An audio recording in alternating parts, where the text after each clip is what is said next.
Hello students and welcome to the lecture. तो जैसा कि हम सभी जानते हैं कि हम लोग बैंकिंग जागरूकता अभ्यास प्रश्नों के भाग 6 को इस लेक्चर में देखेंगे। अब तक हमने भाग 5 तक देख लिया है, यानी banking awareness practice question part 6 को हम यहाँ डिस्कस करने जा रहे हैं, क्योंकि हमने अब तक पार्ट 5 तक डिस्कस कर लिया है। इस लेक्चर में हम देखेंगे कुछ अभ्यास प्रश्नों को और अंत में हम देखेंगे फिर इन सभी का सारांश।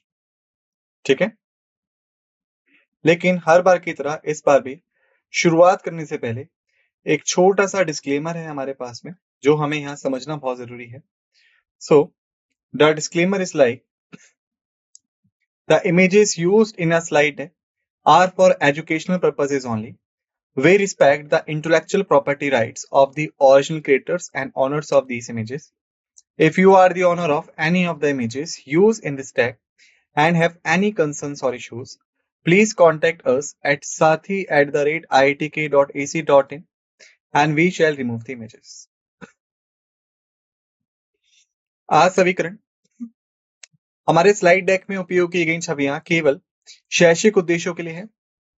हम इन छवियों के मूल रचनाकारों और मालिकों के बौद्धिक संपदा अधिकारों का सम्मान करते हैं। यदि आप इस डेक में उपयोग की गई किसी भी छवि के मालिक हैं और कोई चिंता या समस्या है तो कृपया हमसे sathi@iitk.ac.in पर संपर्क करें और हम इन छवियों को हटा दें। अब आइए शुरुआत करते हैं। पहला क्वेश्चन है हमारे सामने, जब रिजर्व बैंक कहता है कि रुपया अधिक मूल्यवान है तो उसका मतलब क्या है? विकल्प है, आरबीआई के पास हार्ड मुद्रा की कमी है और उसे संबंधित प्रेस से नए नोटों की छपाई का आदेश देना पड़ता है। दूसरा, रुपये अन्य मुद्राओं के मुकाबले मजबूत हो रहा है जबकि अन्य मुद्राएं अमेरिकी डॉलर के मुकाबले कमजोर हो रही हैं। तीसरा, पैसा बैंकों में बंद है, लोगों के पास अपनी दैनिक खरीदारी के लिए पर्याप्त नहीं है।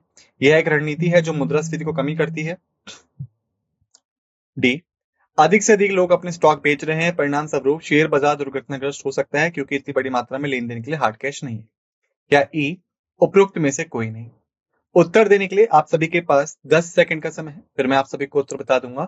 समय शुरू होता है अब।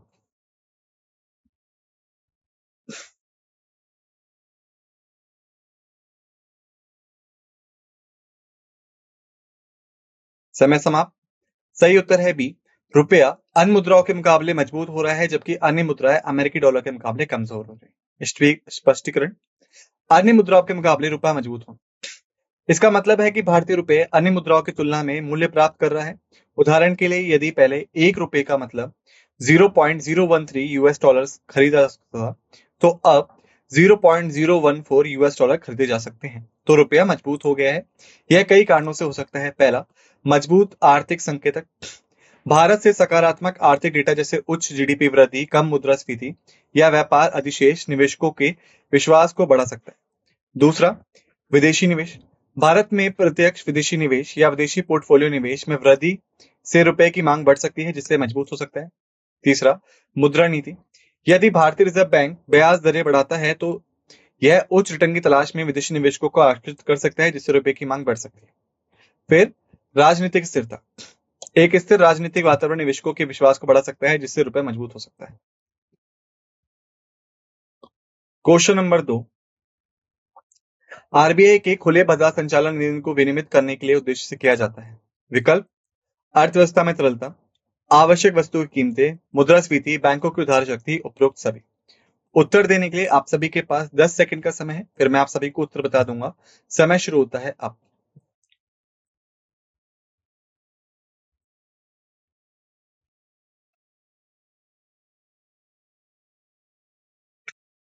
समय समाप्त। सही उत्तर है ई, उपरोक्त सभी। स्पष्टीकरण, अर्थव्यवस्था में तरलता, ओएमओ का मुख्य कार्य वास्तव में तरलता को विनियमित करना है, सरकारी प्रतिभूतियों को खरीद कर या बेचकर। आरबीआई अर्थव्यवस्था में प्रचलित धन की मात्रा को समायोजित करता है जिससे बैंकों के पास उधार देने के लिए उपलब्ध नकदी की मात्रा प्रभावित होती है। आवश्यक वस्तुओं की कीमतें, जबकि ओएमओ सीधे तौर पर वस्तु की कीमतों को लक्षित नहीं करते हैं, वह अप्रत्यक्ष रूप से उन्हें प्रभावित कर सकते हैं। तरलता में बदलाव अर्थव्यवस्था में मांग को प्रभावित कर सकता है जो बदले में आवश्यक वस्तुओं की कीमतों को प्रभावित कर सकता है। यदि तरलता बढ़ती है तो उपभोक्ता खर्च बढ़ सकता है जिससे कीमतें बढ़ सकती है। मुद्रास्फीति, ओएमओ मुद्रास्फीति को प्रबंधित करने में महत्वपूर्ण भूमिका निभाते हैं। तरलता प्रबंधन के माध्यम से धन की आपूर्ति को नियंत्रित करके आरबीआई मुद्रास्फीति दरों को प्रभावित कर सकता है। यदि तरलता बहुत अधिक है तो ये मुद्रास्फीति का कारण बन सकता है, जबकि बहुत कम तरलता अस्फीति में योगदान कर सकती है। बैंकों की उधार शक्ति। ओएमओ बैंकों की उधार शक्ति को भी प्रभावित कर सकते हैं। बड़ी तरलता बैंकों को अधिक उधार देने की अनुमति देती है, जबकि कम तरलता उनकी उधार देने की क्षमता को प्रभावित कर सकती है, जिससे आरबीआई से उनकी उधार लेने की क्षमता प्रभावित होती है। क्वेश्चन नंबर 3, बैंक दर का मतलब है वाणिज्यिक बैंकों द्वारा उधारकर्ता से लिया जाने वाला ब्याज दर। वह ब्याज दर जिस पे वाणिज्यिक बैंक अपने उधारकर्ता के बिलों को डिस्काउंट करते हैं। वाणिज्यिक बैंकों द्वारा उनकी जमा राशि पर दी जाने वाली ब्याज दर वह दर जिस पे आरबीआई वाणिज्यिक बैंकों के विनिमय बिलों को खरीदता है या पुनः डिस्काउंट करता है। उपरोक्त में से कोई नहीं। उत्तर देने के लिए आप सभी के पास 10 सेकंड का समय है, फिर मैं आप सभी को उत्तर बता दूंगा। समय शुरू होता है अब।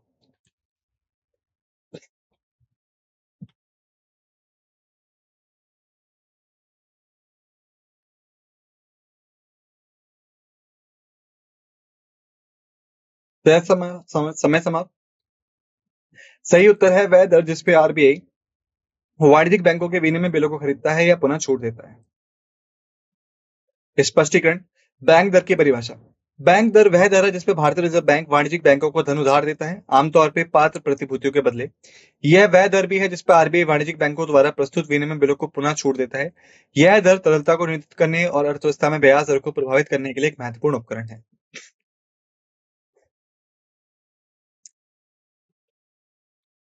क्वेश्चन नंबर 4, भारतीय डिपॉजिटरी रसीद क्या है? विकल्प एक सार्वजनिक क्षेत्र के बैंक के साथ एक जमा खाता। भारत में किसी भी डिपॉजिटरी के साथ एक डिपॉजिटरी खाता। एक उपकरण जो जारीकर्ता कंपनी के अंतर्निहित इक्विटी शेयरों के खिलाफ एक भारतीय डिपॉजिटरी द्वारा बनाई गई डिपॉजिटरी रसीद के रूप में होता है। एक उपकरण जो भारतीय डिपॉजिटरी द्वारा की गई जमा रसीद के रूप में होता है। उपरोक्त में से कोई नहीं। आंसर देने के लिए आप सभी के पास 10 सेकंड का समय है, फिर मैं आप सभी को उत्तर बता दूंगा। समय शुरू होता है अब।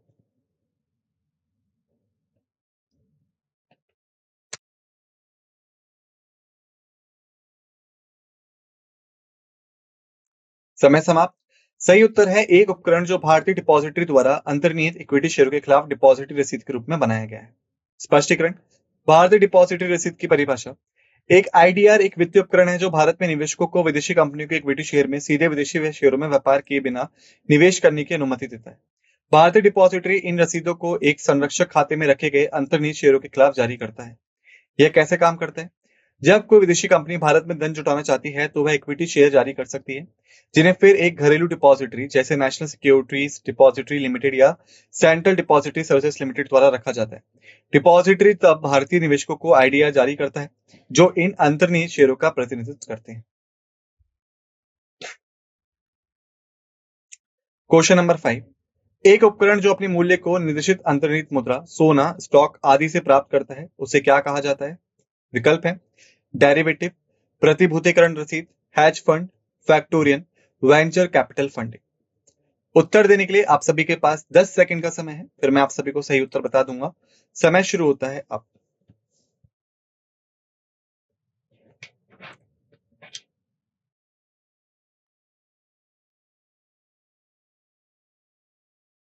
समय समाप्त। सही उत्तर है व्युत्पन्न। स्पष्टीकरण। व्युत्पन्न की परिभाषा। एक व्युत्पन्न एक वित्तीय उपकरण है जिसका मूल्य एक अंतर्निहित संपत्ति के मूल्य से प्राप्त होता है, जो मुद्रा, वस्तु जैसे सोना या स्टॉक या अन्य वित्तीय उपकरण हो सकते हैं। सामान्य प्रकार के व्युत्पन्न में विकल्प, वायदा और स्वैप शामिल है। क्वेश्चन नंबर 6, रिवर्स रेपो का मतलब क्या है? विकल्प है सरकारी प्रतिभूति खरीद के माध्यम से किसी देश के केंद्रीय बैंक द्वारा तरलता का इंजेक्शन, सरकारी प्रतिभूति की बिक्री द्वारा बाजार से तरलता का अवशोषण, आर्थिक विकास दर को बढ़ाने के दृष्टिकोण से तरलता को संतुलित करना, बाजार में प्रतिभूतियों की उपलब्धता की स्थिति में सुधार करना। उपरोक्त में से कोई नहीं। उत्तर देने के लिए आप सभी के पास 10 सेकंड का समय है, फिर मैं आप सभी को सही उत्तर बता दूंगा। समय शुरू होता है अब।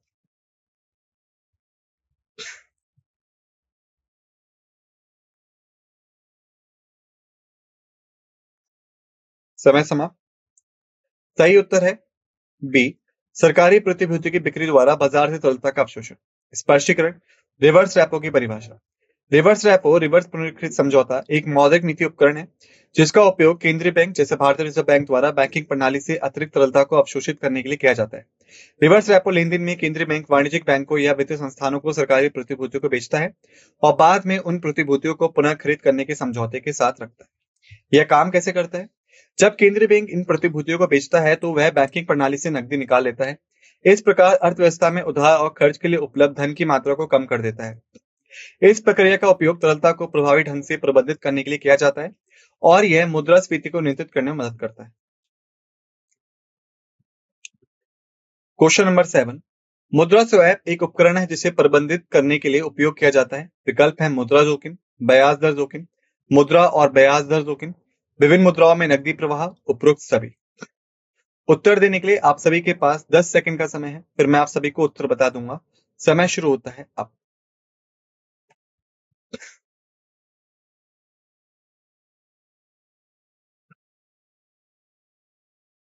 समय समाप्त।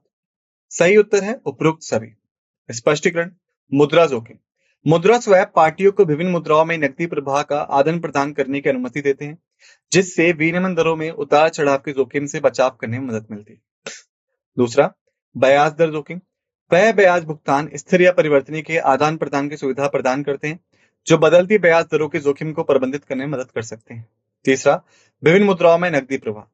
मुद्रा स्वैप का मुख्य कार्य विभिन्न मुद्राओं में नकदी प्रवाह के कुशल हस्तांतरण को सक्षम करना है जो अंतरराष्ट्रीय लेन देन के लिए महत्वपूर्ण है। क्वेश्चन नंबर 8, यूरो बॉन्ड एक साधन है। विकल्प है यूरोपीय बाजार में जारी किया गया, यूरो मुद्रा में जारी किया गया, उस देश के अलावा किसी अन्य देशों में जारी किया गया जहां की मुद्रा बॉन्ड की है, उपरोक्त सभी, उपरोक्त में से कोई नहीं। आंसर देने के लिए आप सभी के पास 10 सेकंड का समय है, फिर मैं आप सभी को उत्तर बता दूंगा। समय शुरू होता है अब।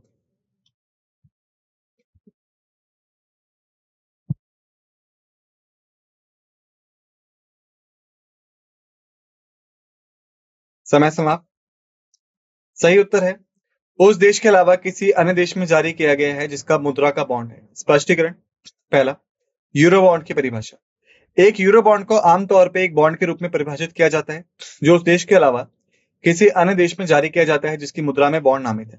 उदाहरण के लिए, यदि एक बॉन्ड अमेरिका में जारी किया गया है लेकिन यूरो में नामित है तो इसे यूरो बॉन्ड माना जाता है। अन्य विकल्प है यूरोपीय बाजार में जारी किया गया।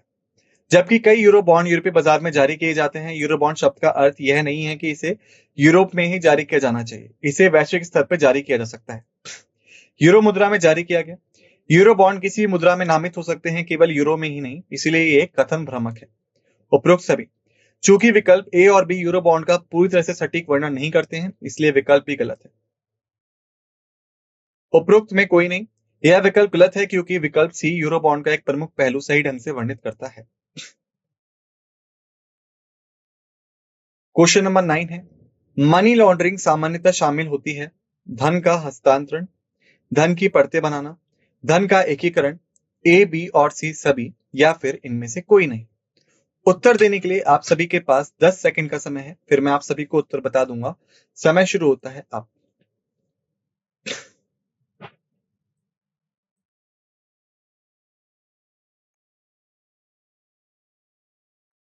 समय समाप्त। सही उत्तर है ए, बी और सी। डी ऑप्शन था, इसको काउंट मत कीजिएगा। स्पष्टीकरण, मनी लॉन्ड्रिंग आमतौर पे 3 मुख्य चरणों में होती है। पहला, प्लेसमेंट। यह प्रारंभिक चरण है जहां अवैध धन को वित्तीय प्रणाली में पेश किया जाता है। इसमें बैंकों में नकदी जमा करना या संपत्तियों की खरीद शामिल हो सकती है। दूसरा, लेयरिंग। इस चरण में धन के स्रोतों को छुपाने का उद्देश्य होता है। यह धन को विभिन्न खातों के बीच हस्तांतरित करने, शेल कंपनियों का उपयोग करने या नकदी को अन्य मूल रूप में बदलने जैसी जटिल श्रेणियों के माध्यम से किया जाता है। इंटीग्रेशन, अंतिम चरण जिसमें लॉन्ड्र किए गए धन को अर्थव्यवस्था में इस तरह से पुनः प्रस्तुत किया जाता है कि वह वैध प्रतीत हो। इसमें कानूनी व्यवसायों में निवेश करना या अचल संपत्ति खरीदना शामिल हो सकता है।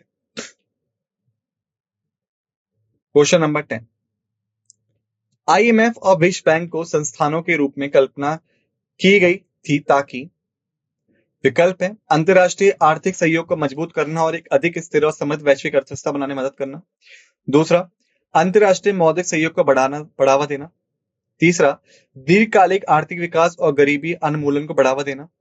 फिर ए, बी और सी सभी, या फिर इनमें से कोई नहीं। उत्तर देने के लिए आप सभी के पास 10 सेकंड का समय है, फिर मैं आप सभी को उत्तर बता दूंगा। समय शुरू होता है अब।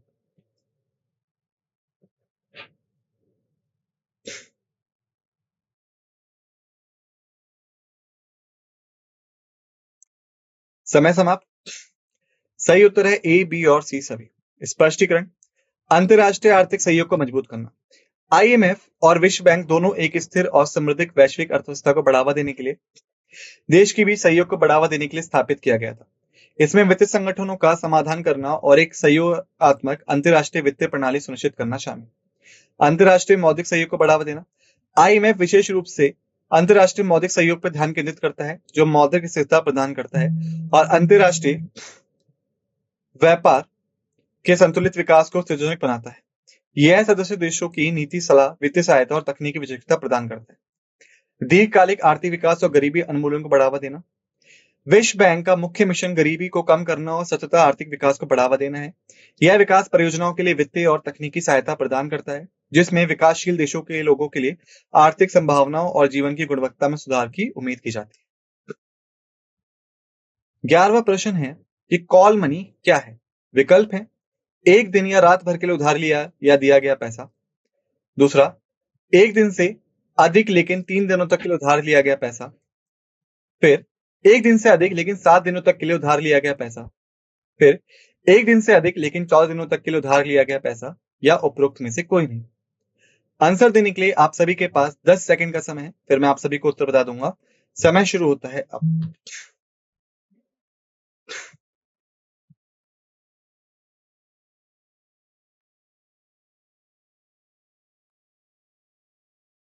समय समाप्त। सही उत्तर है ए, एक दिन या रात भर के लिए उधार लिया या दिया गया पैसा। स्पष्टीकरण। कॉल मनी अल्पकालिक उधार और उधारी को संबंधित करता है, आमतौर पर बहुत ही संक्षिप्त अवधि के लिए, अक्सर रात भर या सिर्फ एक दिन के लिए। यह आमतौर पर अंतर बैंक बाजार में उपयोग किया जाता है, जहां बैंक तरलता प्रबंधन और आरक्षित आवश्यकताओं को पूरा करने के लिए एक दूसरे को उधार देते हैं। ऋणदाता द्वारा किसी भी समय वापस दिलाए जा सकने वाले ऋणों को कॉल मनी कहा जाता है। यह उपकरण वित्तीय संस्थानों के लिए पर्याप्त नकदी प्रवाह बनाए रखने और अल्पकालिक तरलता आवश्यकताओं का प्रबंधन करने के लिए महत्वपूर्ण है। Question number 12। निम्नलिखित में से कौन भारत में क्रेडिट रेटिंग एजेंसियों का नियामक है। विकल्प है आरबीआई, एसबीआई, सिडबी या सेबी, या फिर इनमें से कोई नहीं। उत्तर देने के लिए आप सभी के पास 10 सेकंड का समय है, फिर मैं आप सभी को सही उत्तर बता दूंगा। समय शुरू होता है अब।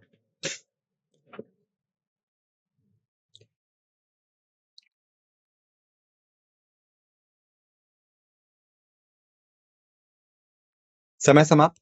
सही उत्तर है डी, सेबी। स्पष्टीकरण। सेबी भारतीय प्रतिभूतियों विनियमन बोर्ड भारत में प्रतिभूति बाजार के लिए नियामक प्राधिकरण है, और यह क्रेडिट रेटिंग एजेंसियों की निगरानी और विनियमन के लिए भी जिम्मेदार है। सेबी की भूमिका में यह सुनिश्चित करना शामिल है कि क्रेडिट रेटिंग एजेंसियां निष्पक्ष और पारदर्शी तरीके से काम करें, और यह उनके कार्य के लिए दिशा निर्देश और मानक निर्धारित करता है।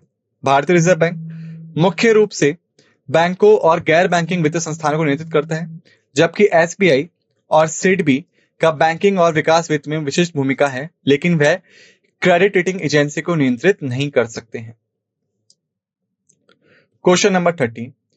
फ्यूचर ट्रेडिंग क्या है। यह कुछ और नहीं बल्कि किसी भी दो स्टॉक एक्सचेंजों के बीच एक व्यापार है, जिसमें यह तय किया जाता है कि वह पूरे वर्ष एक निश्चित मूल्य पर एक दूसरे के स्टॉक्स खरीदेंगे। यह दो पक्षों के बीच एक समझौता है कि वह भविष्य में एक पूर्व निर्धारित मूल्य पर एक अंतर्निहित संपत्ति को खरीदेंगे या बेचेंगे। यह स्टॉक एक्सचेंजों के बीच एक समझौता है कि भविष्य में या एक निश्चित अवधि के लिए किसी भी परिस्थिति में एक दूसरे के स्टॉक्स का व्यापार नहीं करेंगे। विकल्प है केवल एक, केवल दो, केवल तीन, सभी, या फिर इनमें से कोई नहीं। आप सभी के पास उत्तर देने के लिए 10 सेकंड का समय है, फिर मैं आप सभी को उत्तर बता दूंगा। समय शुरू होता है अब।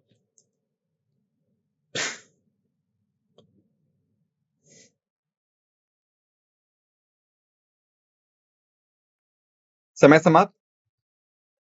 सही उत्तर है केवल दो। स्पष्टीकरण। वक्तव्य एक। यह विवरण गलत है। फ्यूचर ट्रेडिंग में दो स्टॉक एक्सचेंजों के बीच एक दूसरे से स्टॉक को एक निश्चित मूल्य पर पूरे वर्ष के दौरान खरीदने का व्यापार शामिल नहीं है। इसके बजाय संपत्ति के भविष्य के मूल्य को पर समझौते को शामिल करता है। वक्तव्य दो। यह फ्यूचर ट्रेडिंग की सही परिभाषा है। दो पक्षों के बीच एक पूर्व निर्धारित मूल्य पर एक निश्चित भविष्य की तारीख पर एक अंतर्निहित संपत्ति को खरीदने या बेचने के समझौते को संबंधित करता है, जो फ्यूचर्स कनेक्ट्स को मौलिक प्रकृति है। वक्तव्य 3, यह वक्तव्य गलत है। फ्यूचर ट्रेडिंग में स्टॉक एक्सचेंजों के बीच स्टॉक्स का व्यापार न करने के समझौते शामिल नहीं, बल्कि यह खरीदारों और विक्रेताओं के बीच संपत्तियों के भविष्य की बिक्री के बारे में व्यक्तिगत समझौतों से संबंधित है।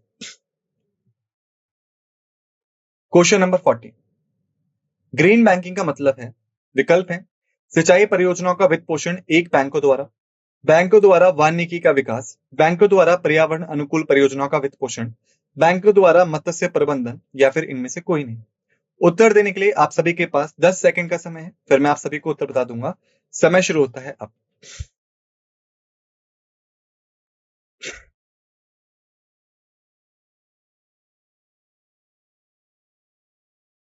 समय समाप्त। सही उत्तर है सी, बैंकों द्वारा पर्यावरण अनुकूल परियोजनाओं का वित्त पोषण। स्पष्टीकरण, ग्रीन बैंकिंग उन प्रथाओं और पहलों को संबोधित करता है जिन्हें बैंकों और वित्तीय संस्थानों द्वारा सतत विकास का समर्थन करने और पर्यावरण अनुकूल परियोजनाओं को बढ़ावा देने के लिए अपनाया जाता है। इसमें नवीनीकरण ऊर्जा परियोजनाओं का वित्त पोषण, ऊर्जा दक्षता में सुधार, सतत कृषि और अन्य पहले शामिल हैं जो पर्यावरण संरक्षण और सुरक्षा में योगदान करते हैं। जबकि विकल्प ए, बी और डी विशिष्ट क्षेत्र को छूते हैं, वह ग्रीन बैंकिंग के व्यापक अवधारणा को शामिल नहीं करते हैं जो पर्यावरणीय रूप से स्थायी वित्त पोषण पर केंद्रित है। क्वेश्चन नंबर 15, मुक्त अंतरराष्ट्रीय व्यापार के परिणाम स्वरूप बराबरी होती है। दोनों देशों में कीमतें, अंतरराष्ट्रीय कीमत और घरेलू कीमत दोनों देशों के, आप कह सकते हैं, बस दो देशों के बीच व्यापार या उपरोक्त में से कोई नहीं। उत्तर देने के लिए 10 सेकंड का समय है आप सभी के पास, फिर मैं आपको सही उत्तर बता दूंगा। समय शुरू होता है अब।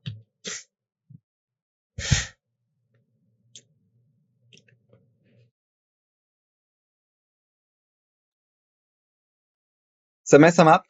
सही उत्तर है ए, दोनों देशों में कीमतें। स्पष्टीकरण, मूल्य समानता, मुक्त अंतरराष्ट्रीय व्यापार प्रतिस्पर्धा को बढ़ावा देता है और बिना शुल्क या प्रतिबंधों के वस्तुओं के आदान प्रदान की अनुमति देता है। इससे अक्सर विभिन्न देशों में समान वस्तुओं के लिए मूल्य समानता होती है। जब एक देश में कोई उत्पाद सस्ता होता है तो उस उत्पाद की मांग वहां बढ़ जाती है जिससे कीमतें बढ़ती है। इसके विपरीत निर्यात करने वाले देशों में आपूर्ति में कमी हो सकती है जिससे वहां की कीमतें गिर सकती है। समय के साथ ये गतिशीलता दोनों देशों के बीच कीमतों को अलाइन करने में मदद करती है।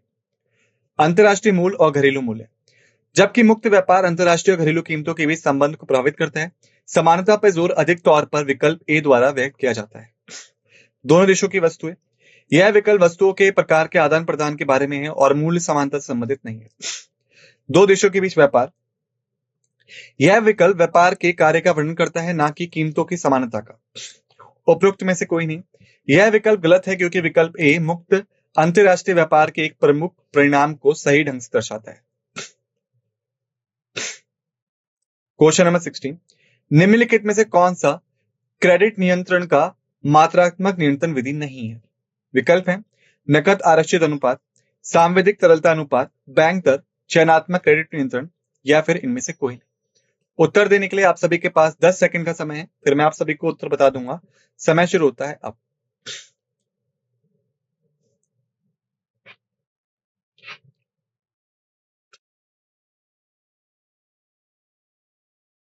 समय समाप्त। सही उत्तर है डी, चयनात्मक क्रेडिट नियंत्रण।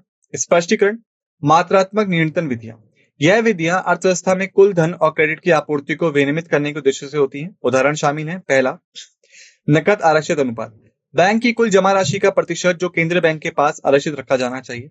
दूसरा वैधानिक तरलता अनुपात, बैंक की शुद्ध मांग और समय देनदारियों का न्यूनतम प्रतिशत जो तरल संपत्तियों में बनाए रखा जाना चाहिए।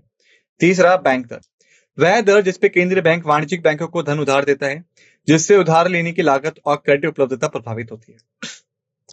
चयनात्मक क्रेडिट नियंत्रण, यह विधि मात्रात्मक के बजाय गुणात्मक नियंत्रण मानी जाती है। इसमें कुल क्रेडिट आपूर्ति को नियंत्रित करने के बजाय क्रेडिट को कुछ क्षेत्रों या उद्योगों की ओर निर्देशित करना शामिल है। इसका उद्देश्य विशिष्ट क्षेत्रों में क्रेडिट के प्रभाव को नियंत्रित करता है ताकि संतुलित आर्थिक विकास सुनिश्चित हो सके, या फिर इनमें से कोई नहीं। यह विकल्प गलत है क्योंकि विकल्प डी वास्तव में मात्रात्मक विधि नहीं है। क्वेश्चन नंबर 70, आरबीआई ने भारत के विदेशी व्यापार को वित्त पोषित करने में मदद की है। विकल्प है IDBI, SBI, Exim bank, NABARD, या फिर इनमें से कोई नहीं। उत्तर देने के लिए आप सभी के पास 10 सेकंड का समय है, फिर मैं आप सभी को उत्तर बता दूंगा। समय शुरू होता है अब।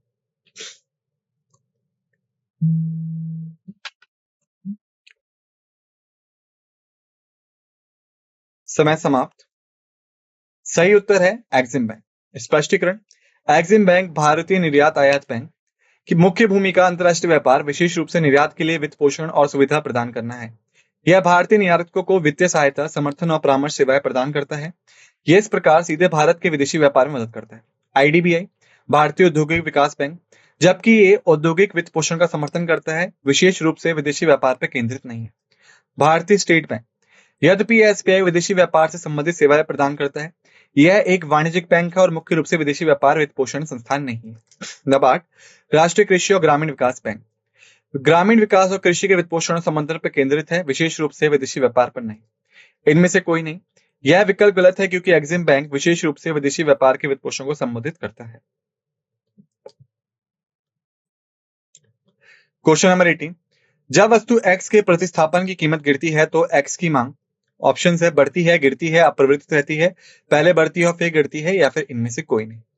उत्तर देने के लिए 10 सेकंड का समय है आप सभी के पास, फिर मैं आप सभी को सही उत्तर बता दूंगा। समय शुरू होता है अब।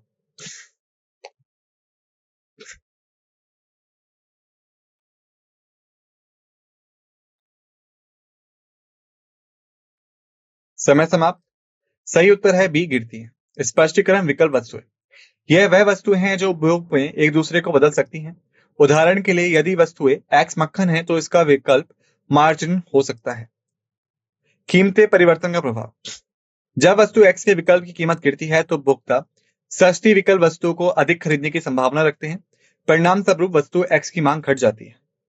निष्कर्ष, इस प्रकार जब वस्तु एक्स से विकल्प की कीमत गिरती है तो एक्स की मांग गिरती है, जिसके विकल्प सही विकल्प बनता है। क्वेश्चन नंबर 19, ग्रामीण, अर्ध शहरी और शहरी क्षेत्रों में गरीबों को उनकी आय स्तर, जीवन स्तर को बढ़ाने के लिए बहुत कम राशि के ऋण और अन्य वित्तीय सेवाओं और उत्पादों का प्रावधान कहलाता है। विकल्प है माइक्रो क्रेडिट, व्यक्तिगत बैंकिंग, कॉर्पोरेट बैंकिंग, गैर बैंकिंग वित्त, इनमें से कोई नहीं।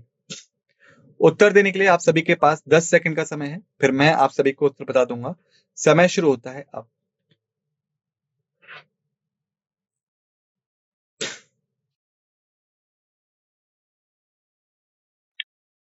समय समाप्त। सही उत्तर है माइक्रो क्रेडिट। स्पष्टीकरण, माइक्रो क्रेडिट यह उन व्यक्तियों समूह के छोटे ऋण और वित्तीय सेवाओं के प्रावधान को संबोधित करता है जिनकी पारंपरिक बैंकिंग सेवाओं तक पहुंच नहीं है। माइक्रो क्रेडिट का उद्देश्य गरीबों को सशक्त बनाना है, जिससे वह आय सृजन गतिविधियों में निवेश कर सके, अपनी आजीविका में सुधार कर सके और अपने जीवन स्तर को बढ़ा सके। पर्सनल बैंकिंग, इसमें व्यक्तियों को दी जाने वाली बैंकिंग सेवाएं शामिल हैं जो विशेष रूप से गरीबों के लिए छोटे ऋणों पर केंद्रित नहीं होती। कॉर्पोरेट बैंकिंग, यह निगमों और बड़े व्यवसाय को वित्तीय सेवाएं प्रदान करने पर केंद्रित है, न कि छोटे ऋणों की आवश्यकता वाले व्यक्तियों पर। गैर बैंकिंग वित्त, ये गैर बैंक वित्तीय संस्थानों द्वारा प्रदान की जाने वाली वित्तीय संस्थाओं सेवाओं को संबोधित करता है, लेकिन यह एक व्यापक श्रेणी है और विशेष रूप से गरीबों को छोटे ऋणों के प्रावधान को नहीं दर्शाता है।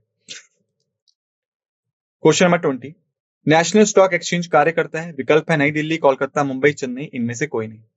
उत्तर देने के लिए आप सभी के पास 10 सेकंड का समय है, फिर मैं आप सभी को उत्तर बता दूंगा। समय शुरू होता है अब।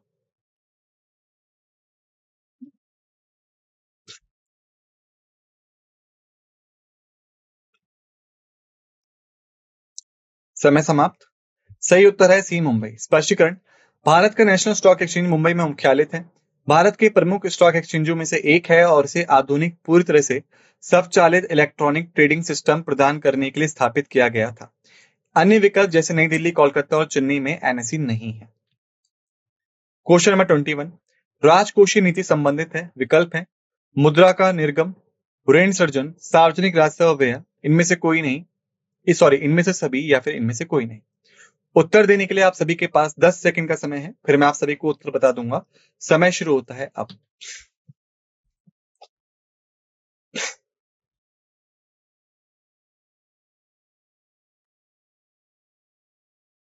समय समाप्त। सही उत्तर है सी, सार्वजनिक राजस्व और व्यय। स्पष्टीकरण, राजकोषीय नीति अर्थव्यवस्था को प्रभावित करने के लिए सरकारी खर्च और कराधान के उपयोग को संबंधित करता है। सार्वजनिक राजस्व, कर और सार्वजनिक व्यय सरकारी खर्च के बारे में निर्णय शामिल होते हैं। मुद्रा का निर्गम मुख्य रूप से केंद्रीय बैंक जैसे भारतीय रिजर्व बैंक का कार्य है, सीधे राजकोषीय नीति से संबंधित नहीं है। ऋण सर्जन आमतौर पर मौद्रिक नीति जुड़ा होता है, जिसमें केंद्रीय बैंक द्वारा धन आपूर्ति और ब्याज दरों का प्रबंधन शामिल होता है। इनमें से सभी, चूंकि केवल सार्वजनिक राजस्व और व्यय सीधे राजकोषीय नीति से संबंधित है, यह विकल्प गलत है। इनमें से कोई नहीं। यह विकल्प भी गलत है क्योंकि राजकोषीय नीति में सार्वजनिक राजस्व और व्यय शामिल होते हैं। क्वेश्चन नंबर 22, मुद्रास्फीति का तात्पर्य है। विकल्प है बजट घाटे में वृद्धि, सामान्य मूल्य सूचांक में वृद्धि, उपभोक्ता वस्तु की कीमत में वृद्धि, मुद्रा आपूर्ति में वृद्धि या फिर इनमें से कोई नहीं। उत्तर देने के लिए आप सभी के पास 10 सेकंड का समय है, फिर मैं आप सभी को उत्तर बता दूंगा। समय शुरू होता है अब।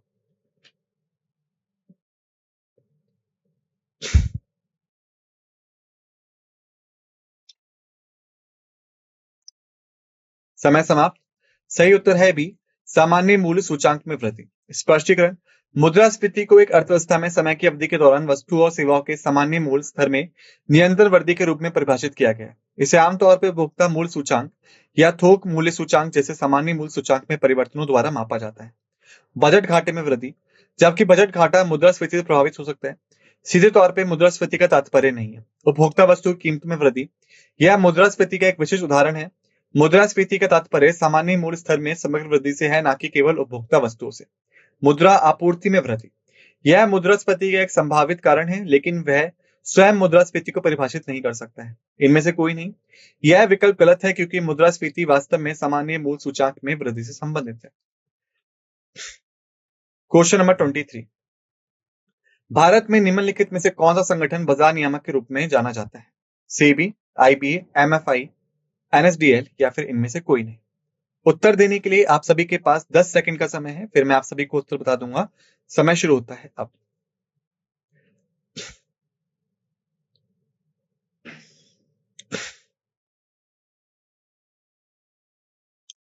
समय समाप्त।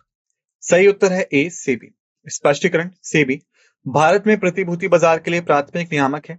यह निवेशकों के हितों की रक्षा करने, प्रतिभूति बाजार के विकास को बढ़ावा देने और इसके कार्यकरण को विनियमित करने के लिए जिम्मेदार है। आईबीए भारत में बैंकों का एक प्रतिनिधि निकाय है और बाजार नियामक के रूप में कार्य नहीं करता है। एएमएफआई यह संगठन म्यूचुअल फंड्स के क्षेत्र में शामिल है लेकिन बाजार नियामक के रूप में कार्य नहीं करता है। एनएसडीएल यह संगठन प्रतिभूतियों के इलेक्ट्रॉनिक होल्डिंग और ट्रेडों के निपटान में शामिल है लेकिन यह बाजार नियामक नहीं है।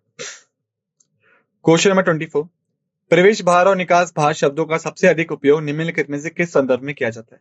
विकल्प है स्वास्थ्य बीमा, real estate, mutual funds, housing loan, इनमें से कोई नहीं। उत्तर देने के लिए आप सभी के पास 10 सेकंड का समय है, फिर मैं आप सभी को उत्तर बता दूंगा। समय शुरू होता है अब।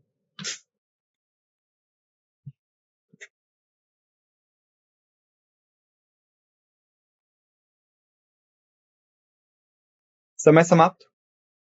सही उत्तर है सी, म्यूचुअल फंड्स। स्पष्टीकरण, एंट्री लोड और एग्जिट लोड म्यूचुअल फंड से संबंधित सामान्य शब्द है। एंट्री लोड यह एक शुल्क है जो तब लिया जाता है जब एक निवेशक म्यूचुअल फंड्स की यूनिट्स खरीदता है। यह निवेश की गई राशि का 1% होता है और यूनिट्स आवंटित होने से पहले इसे निवेश से काट लिया जाता है। हालांकि ये ध्यान देने योग्य है कि हाल के कई वर्षों में म्यूचुअल फंड्स ने एंट्री लोड को समाप्त कर दिया है। एग्जिट लोड यह एक शुल्क है जो तब लिया जाता है जब एक निवेशक म्यूचुअल फंड्स की यूनिट्स को रिडीम बेचता करता है। इसे अल्पकालिक ट्रेडिंग को हतोत्साहित करने के लिए लागू किया जाता है। आमतौर पर रिडीम की गई राशि के प्रतिशत के रूप में गणना की जाती है। क्वेश्चन नंबर 25, भारतीय वाणिज्यिक एवं उद्योग महासंघ FICCI की स्थापना 1927 में की गई थी। विकल्प है बिरला और टाटा, टाटा और ठाकुरदास, ठाकुरदास और बिरला, टाटा और गोदरेज, इनमें से कोई नहीं। उत्तर देने के लिए आप सभी के पास 10 सेकंड का समय है, फिर मैं आप सभी को उत्तर बता दूंगा। समय शुरू होता है अब।